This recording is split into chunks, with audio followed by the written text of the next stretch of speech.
D'après le Gartner, il y a 5 piliers, d'accord, autour du DataOps. Il y a l'orchestration, il y a l'observabilité, il y a la gestion des environnements, il y a la gestion, l'automatisation du déploiement et il y a toute la partie test. Après, pour le dire moi avec mes mots, j'aime bien faire le parallèle avec le DevOps. Il y a deux extrêmes. On a un premier extrême où finalement, il y a assez de solutions open source aujourd'hui qui existent pour dire moi, je veux vraiment monter ma propre solution.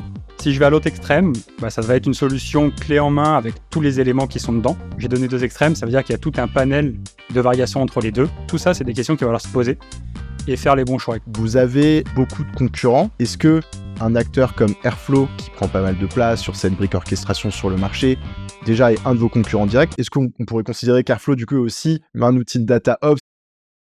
Aujourd'hui, je reçois Laurent, qui est VP Engineering chez Sagi, une startup qui édite un logiciel data qui permet de mettre en place une approche DataOps. Ils ont levé plus de 30 millions d'euros et ont déjà pas mal de beaux clients tels que Matmut, l'industriel Acom ou encore le ministère des Armées. Et donc aujourd'hui, Laurent va nous faire une petite masterclass sur la mise en place d'une approche DataOps.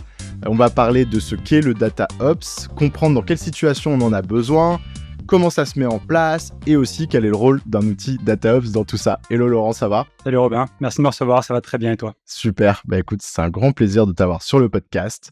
Est-ce que tu peux te présenter et nous raconter aussi comment tu t'es retrouvé VP Engineering chez Sagi pour commencer, s'il te plaît? Alors pour donner un peu quelques éléments, moi ça fait bientôt 15 ans que je travaille, j'ai un background d'ingénieur informatique.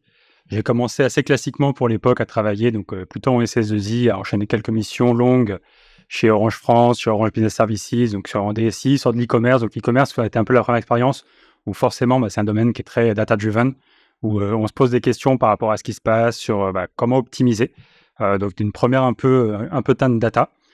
J'ai enchaîné ensuite chez SFR Business Team, donc là plutôt sur la partie cloud computing B2B, donc toutes les offres infrastructure as a service, software as a service, où j'ai rencontré quelqu'un qui a été pour moi un mentor et que j'ai suivi les quasi 10 années suivantes. Puis j'ai enchaîné en 2015 chez Fujitsu. Chez Fujitsu, différents projets, pas mal justement autour de l'intelligence artificielle, puisque dans le cadre d'un projet d'investissement auquel j'ai participé, on a pu mettre en place un centre d'excellence en IA basé en France, dont j'ai pris la co-direction justement aux côtés d'Axel Méry, donc la personne dont je parlais tout à l'heure. Et en 2022, j'ai senti que c'était le moment justement de plus me cacher forcément en termes de responsabilité. Donc j'ai évolué et c'est comme ça que j'ai atterri chez Sagi en tant que VP Engineering, où j'ai pris la responsabilité des équipes de développement et des équipes SRE. Avant qu'on rentre dans le détail, est-ce que tu peux nous expliquer ce qu'est le DataOps en 2 mots? Je vais reprendre quelques éléments du Gartner, parce que c'est des éléments qu'on va retrouver chez les clients, chez qui le Gartner fait assez foi sur pas mal de sujets. Pour faire simple, le DataOps, c'est un ensemble de pratiques qui vont viser à améliorer tout ce qui va être la communication, le déploiement, l'intégration, l'automatisation entre des producteurs de données et des consommateurs de données. Alors moi, j'aime bien voir le producteur et le consommateur de données comme autant l'aspect technique, c'est-à-dire des applications, des outils, mais aussi les gens qui sont derrière. D'accord? C'est-à-dire les gens qui vont générer la donnée, comme les gens qui, à l'autre bout du process, vont aller utiliser des dashboards, vont aller prendre des décisions par rapport à ces données. Donc, je vois ça vraiment comme un tout. D'après le Gartner, il y a 5 piliers, d'accord, autour du DataOps. Il y a l'orchestration, on va en parler un peu tout à l'heure. Il y a l'observabilité. Il y a la gestion des environnements. Il y a la gestion, l'automatisation du déploiement et il y a toute la partie test. Après, pour le dire moi avec mes mots, j'aime bien faire le parallèle avec le DevOps. D'accord? C'est-à-dire que tous les projets data, ça fait quand même des années avant qu'on parle d'IA, avant qu'on parle de data analytics, que les projets data existent. Je vais faire le parallèle avec le DevOps. Il y avait du développement, il y avait des opérations bien avant le DevOps. Et le but du DevOps, ça a été vraiment de fluidifier le passage du développement à la production aux opérations. Le DataOps, pour moi, c'est exactement ça. Le but, c'est de fluidifier le passage de ces projets de développement à l'utilisation, au passage en production de ces projets. Et le passage en production, c'est vrai que c'est un terme qui n'est pas forcément évident à définir, mais c'est en général, c'est qu'au début, les développeurs, que ce soit en data ou ailleurs, vont souvent développer en environnement de test. Donc, c'est dans un endroit où ça peut rien casser parce que c'est juste en test. Et une fois que le code, entre guillemets, est prêt, qu'ils sont sur on va le pousser en production. Et là, ça veut dire que vraiment, le logiciel ou la fonctionnalité qui était jusque-là en test va être complètement en production. Donc, c'est-à-dire que le produit aura changé. Tout à fait. Aura ses premiers clients, aura ses premiers utilisateurs. C'est exactement ça. En général, à partir de quel moment les entreprises mettent en place une approche DataOps et dans quel contexte? Pour les premiers, je pense qu'ils ont commencé à mettre en place des approches DataOps lorsqu'ils ont été confrontés à la réalité. C'est-à-dire justement ce moment où on dit là, on a quelque chose et on a de la valeur à apporter. Et maintenant, il faut le passer en production. Et on se rend compte que le passer en production, si on n'a pas en place un ensemble de pratiques, un ensemble d'outillages, de bibliothèques, de développement, etc., qui sont très, très data, les choses commencent un petit peu à patiner, puisque ça veut dire qu'il y a toute cette montée, tout ce passage à faire pour que les ops soient entièrement autonomes et à même de gérer ce qu'on va mettre en pratique. Donc ça, c'est vraiment un des premiers points où, en général, on commence à se dire, OK, comment on fait pour faciliter un peu cette transition? Il y a un deuxième point qu'on voit pour des boîtes un petit peu plus matures, elles se rendent compte que, OK, j'ai mes projets, mais comment je fais pour être plus efficace? Comment je fais finalement pour que ces projets ils arrivent plus vite, plus tôt, avec une meilleure qualité? Donc là, pareil, elles vont se poser des questions sur qu'est-ce que je peux mettre en place en termes de pratique, en termes d'outillage pour faciliter ça.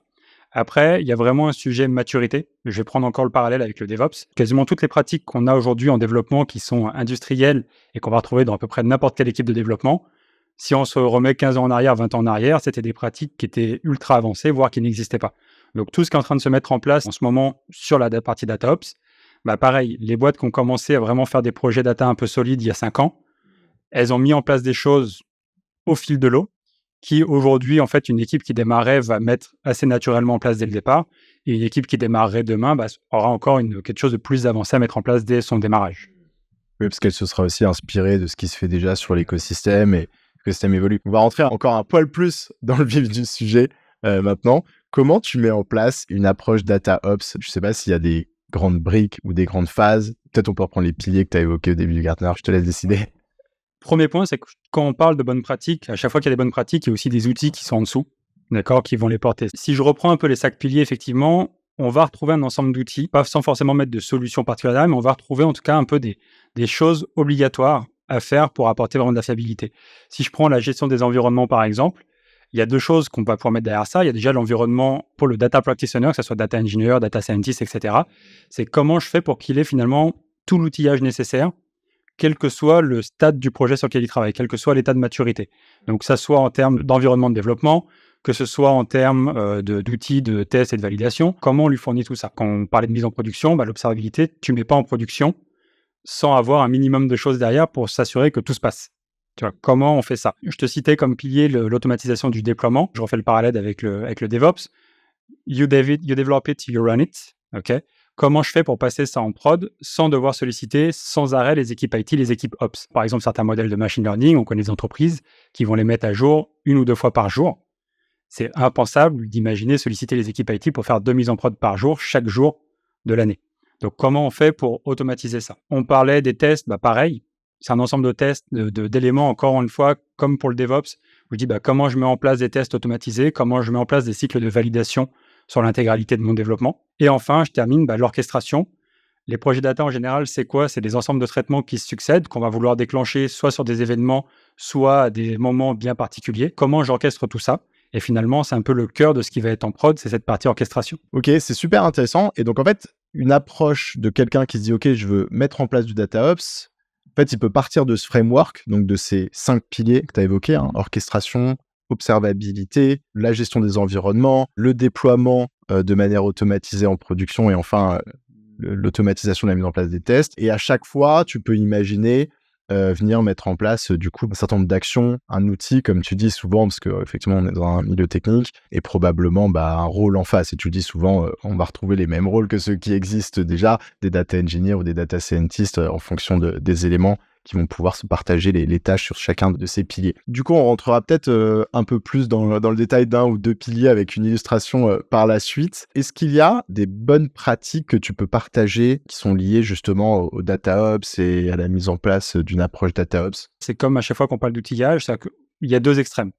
On a un premier extrême où finalement, il y a assez de solutions open source aujourd'hui qui existent pour dire, moi, je veux vraiment monter ma propre solution. Donc, je vais aller m'appuyer sur un orchestrateur, sur des éléments de monitoring, d'observabilité. Je vais aller m'appuyer sur des éléments d'automatisation, de workflow, etc. pour aller monter tout ça. L'avantage, c'est qu'on va avoir une solution qui est vraiment 100% adaptée, 100% custom finalement à ce qu'on fait. L'inconvénient, forcément, c'est que tout ça, ça a un coût en termes de mise en place, en termes de gestion. Donc, il y a un TCO qui n'est pas forcément anecdotique. TCO, tu peux le... Bien sûr, c'est Total Cost of Ownership. Donc, c'est le coût complet qui va être associé à la vie d'une solution. Donc, coût complet, ça va être en termes de licence quand il y en a. Ce n'est pas forcément le cas sur de l'open source. En termes de hosting, en termes des équipes qui vont travailler derrière, en termes des développeurs qui vont les mettre de la glue.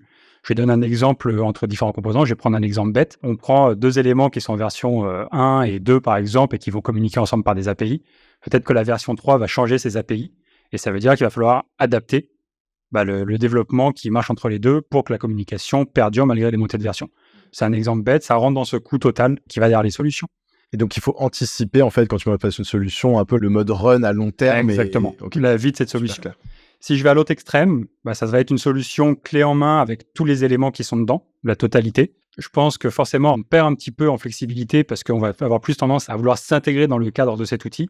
J'ai aussi tendance à penser qu'il n'y a pas un outil qui fait tout bien. Et j'ai donné 2 extrêmes, ça veut dire qu'il y a tout un panel de variations entre les deux, d'outils qui feraient peut-être un peu moins de choses qu'on va intégrer avec d'autres éléments et qu'on va devoir intégrer en propre en tant qu'entreprise. Donc tout ça, là je suis rentré un peu plus deep dans à quoi ça ressemble, mais en fait tout ça c'est des questions qu'il va falloir se poser et faire les bons choix. Et quand je dis les bons choix, c'est pas qu'il y a un bon choix dans l'absolu, c'est qu'il y a un bon choix pour l'entreprise par rapport à là où elle en est, par rapport à là où elle veut aller. C'est la capacité à s'intégrer au SI existant, ça va être la capacité à fitter à des process de développement, de qualité, de validation qui sont existants. Ça va être forcément le lien avec les autres pratiques autour de la donnée qui sont là, les data practitioners, les data analysts également que j'ai pas encore cités. Ça va être tous les outils de data governance qui sont peut-être déjà mis en place dans l'entreprise, de data catalogue. Comment on fait tout ça cohabiter et comment on fait tout ça finalement aller dans un même sens. Donc c'est vraiment un point où je dirais c'est presque le point auquel il faut faire attention. L'idée, c'est de se dire, OK, dans mon contexte actuel, si je prends chaque pilier, quels sont les piliers sur lesquels je suis peut-être plus ou moins en retard, sur lesquels j'ai un problème en particulier, sur lesquels j'ai une dépendance particulière avec l'IT, etc. Et d'une boîte à l'autre, peut-être que tu vas avoir beaucoup plus de retard sur, je sais pas, la mise en place de tests, quand une autre va être en retard sur, je sais pas, son orchestration qui fonctionne pas bien, qui pète. Et donc, en fait, sur chaque brique, tu vas te poser des questions très spécifiques et te créer un petit peu ton plan d'action DataOps en fonction, quoi. Et donc, vous, chez Sagi, vous vous définissez comme un outil de DataOps. Tu peux nous en dire un peu plus sur la solution que vous proposez? Concrètement, moi j'aime bien dire que dans Sagi, il y a vraiment 2 gros éléments. On a un Data Application Manager qui va apporter en fait la capacité aux utilisateurs de déployer des applications. Une application, ça va être un MLflow par exemple pour accompagner tout le cycle MLOps. Ça va être des outils de data visualisation. Ça va être des outils type Grafana pour aller parler de la visualisation, mais peut-être sur des données un peu plus de type monitoring ou autre technique. Ça va être des applications qui sont développées directement aussi par les data scientists ou les data engineers qui vont pouvoir héberger, faire tourner dans Sagi. Mais ça va être aussi des environnements de développement, donc des IDE type VS Code, etc. On a un deuxième gros module qui est le Data Service Orchestrator, qui est du coup vraiment notre gros module d'orchestration et qui est vraiment le point fort de Sagi. Où concrètement, c'est là-dedans qu'on va aller vraiment définir tous les traitements qu'on va exploiter en termes de job, en termes de workflow, en termes de cycle. Après tel traitement, tu réalises celui-ci, tu réalises celui-là pour faire vraiment une pipeline. Et c'est là-dedans qu'on va aller vraiment les orchestrer. Quand tu mets ces 2 éléments ensemble, ça fait vraiment une usine pour la pratique data qui permet d'explorer les différents piliers du DataOps. On a également au sein de Sagi toute la notion d'environnement au sens production, développement, intégration ou autant d'environnements qu'on veut mettre. Et du coup, c'est également la capacité finalement à faire passer un traitement, comme tu le disais, d'un mode où je suis en phase de développement, je suis en train de travailler dessus, je le teste, je ne peux rien casser, je suis sur un environnement qui est assez isolé, à quelque chose où on me dit maintenant, là, je sais que c'est bon, et je le passe en production, et je m'appuie non plus sur des données tests que j'ai mis dans un repo, dans un data lake, dans ce que tu veux, mais je m'appuie vraiment sur les outils de production de l'entreprise pour faire tourner ces traitements. L'impression que ça me donne, c'est que vous, par rapport aux 5 piliers qu'on a évoqués au départ, il y en a 2 sur lesquels vraiment vous avez décidé d'investir en termes de fonctionnalité. C'est, comme tu disais, la gestion des environnements, dans le sens où vous permettez finalement via une interface d'activer les différents environnements dont tu vas avoir besoin en tant que profil data tout au long en fait, du cycle d'un projet data. Et 2, ce que tu disais, c'est la brique plutôt orchestration, où là, vous avez recréé vraiment votre brique d'orchestration pour pouvoir le faire via la fonctionnalité Sagi. Et ensuite, en fait, comme tu peux venir activer dans la partie environnement n'importe quelle autre application, tu peux venir répondre aux autres piliers, comme par exemple l'observabilité. Tu parlais de Grafana, qui est un outil qui permet, par exemple, de suivre un petit peu ce qui se passe dans ces environnements de data, etc.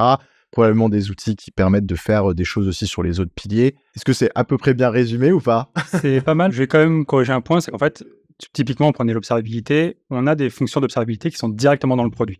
C'est-à-dire que c'est important, par exemple, pour chacun des traitements qu'on va réaliser, qui vont être déclenchés. Par rapport à la brique orchestration, exactement. Il faut que ça vienne avec déjà une brique d'observabilité. On a cette brique-là qui va déjà donner de la visibilité sur assez bêtement, est-ce que déjà mon traitement s'est bien passé ou pas? Combien de temps il a pris? Quelles ressources il a consommées en RAM, en CPU, etc., etc. Est-ce qu'en fait, cette consommation elle est en train de dériver par rapport à des choses qui se passaient précédemment? Et après, effectivement, on enrichit via le catalogue. Donc nous, en fait, quand on fait une installation, quand on fournit un environnement SAGI, on a un catalogue qui est déjà là par défaut, avec certaines technos qu'on a déjà intégrées et aussi certaines technos qu'on a déjà développées, customisées. Et du coup, quand on parle de Grafana, et on a des outils par exemple, on a un SAGI Resource Monitoring, qui est un Grafana qui vient taper sur des données un peu plus techniques sur l'environnement SAGI et qui va aussi donner la possibilité, au-delà de ce que nous, on a développé nativement dans l'IHM, de aussi pouvoir customiser un peu ce qu'on veut regarder, la manière dont on veut le visualiser, pour s'adapter aussi aux besoins précis des équipes qui travaillent avec. Ceux qui n'ont pas IHM, c'est un Interface Homme-Machine. Homme-Machine, ouais. Oui, pour nos amis anglophones également.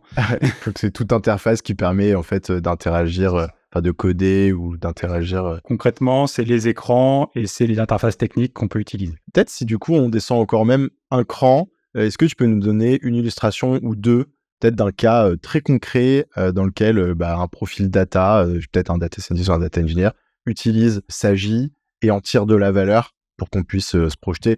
Tu viens d'en donner une, mais je me dis peut-être t'en as une autre. On a un client notamment qui fait des cas d'usage de maintenance prédictive pour des équipements qu'il utilise. Son équipe data utilise SAGI. Alors, sur leur environnement de production, ils ont des chaînes de traitement qu'ils ont mis en place, qui vont aller récupérer de la donnée issue en fait des capteurs qui sont sur ces équipements. Alors, peut-être juste une seconde, je rappelle, maintenance prédictive, effectivement, en général, c'est dans l'industrie, il y a plein de pièces qui sont utilisées. On peut prendre l'exemple d'un avion, d'ailleurs on en a parlé dans l'épisode d'Airfress il n'y a pas longtemps. Maintenant, il y a des capteurs sur toutes ces pièces.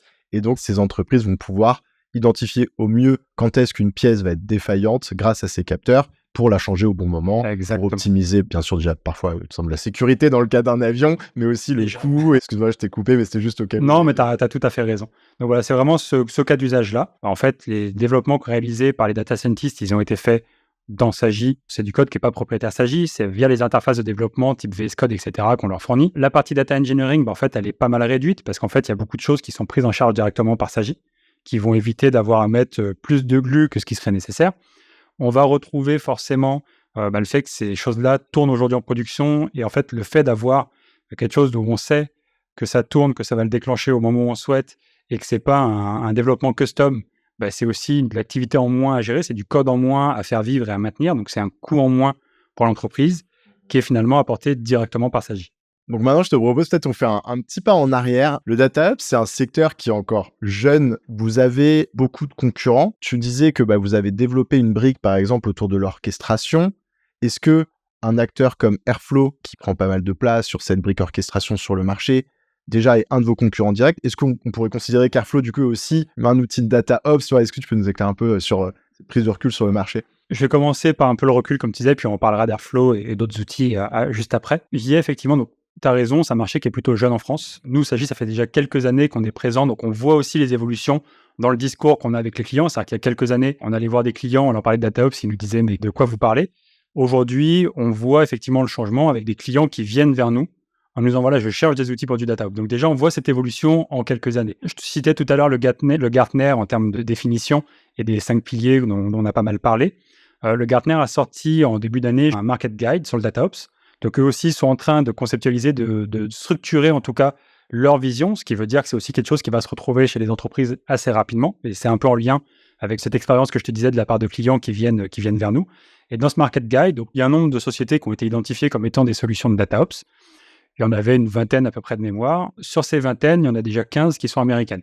Donc on voit déjà, tu parlais du marché français, effectivement, où il y a déjà une différence de maturité entre la France et comme souvent, le marché américain. Les 5 autres, c'est 5 Européens, un seul Français, c'est SAGI. Donc ça donne effectivement un état, c'est-à-dire qu'il y a un marché, il y a une concurrence qui s'établit, il y a aussi des gens qui sont présents sur différents points, peut-être sur un seul pilier, et qui voient assez naturellement aussi une extension à apporter sur les autres piliers. Donc c'est quelque chose qui va continuer d'évoluer, mais sur lequel on est effectivement bien présent, sur lequel nous on a eu la chance de déjà pas mal travailler ces dernières années. Tu citais Airflow, je vais reprendre ce que je disais tout à l'heure en termes de construction de solutions. Donc effectivement, Airflow, c'est pas un concurrent, il y a effectivement un recouvrement entre ce que nous on fait et ce que Airflow propose, parce que on a une brique d'orchestration, c'est un pur orchestrateur, mais on fait bien plus puisqu'on apporte l'observabilité, on apporte via la gestion des apps toute cette gestion des environnements de travail, toute cette gestion du cycle de vie du développement jusqu'à la production, etc. Donc on a un scope qui est beaucoup plus large. Airflow, pour moi, il va s'intégrer dans une logique qui serait par exemple l'extrême que je donnais du « je construis tout à partir de briques open source », qui est quelque chose qui est faisable et dans lequel il va avoir vraiment son rôle à jouer, mais sur lequel il va y avoir un coût puisqu'il va déjà falloir l'intégrer, le customiser, et en plus, il va falloir aller couvrir les autres piliers qui ne sont pas couverts. Après, à l'inverse, forcément avec Airflow en tant qu'orchestrateur, comme on va prendre une main beaucoup plus technique, beaucoup plus profonde, on va aussi pouvoir customiser beaucoup plus que ce qu'on ferait avec d'autres outils comme Sagi. Nous, on a un parti pris où on pense que les bonnes pratiques telles qu'on les voit, forcément, on essaie de les mettre en place dans l'outil pour apporter ça directement aux utilisateurs plutôt qu'un peu aller expérimenter et parfois se tromper. C'est super intéressant. C'est qu'encore une fois, on en revient au conseil que tu donnais au départ, qui est de dire chaque entreprise va mettre en place sa vision du DataOps et tu vas avoir des entreprises qui sont des fadas de l'open source ou de toute façon tous les data engineers ils ne jurent que par Airflow, peut-être qu'ils vont mettre en place Sagi mais que sur la partie orchestration ils vont vouloir rester sur Airflow et inversement tu as peut-être des entreprises qui ont un peu moins de parti pris sur l'orchestration ou voire qui sont un peu moins matures et donc ils vont trouver ça super cool que vous ayez déjà pris plein de décisions parce que parfois dans les outils data c'est ce qui rend les entreprises un peu immobiles, c'est qu'il y a tellement de manières de faire les choses que c'est pas évident. Écoute Laurent, on arrive sur les dernières questions.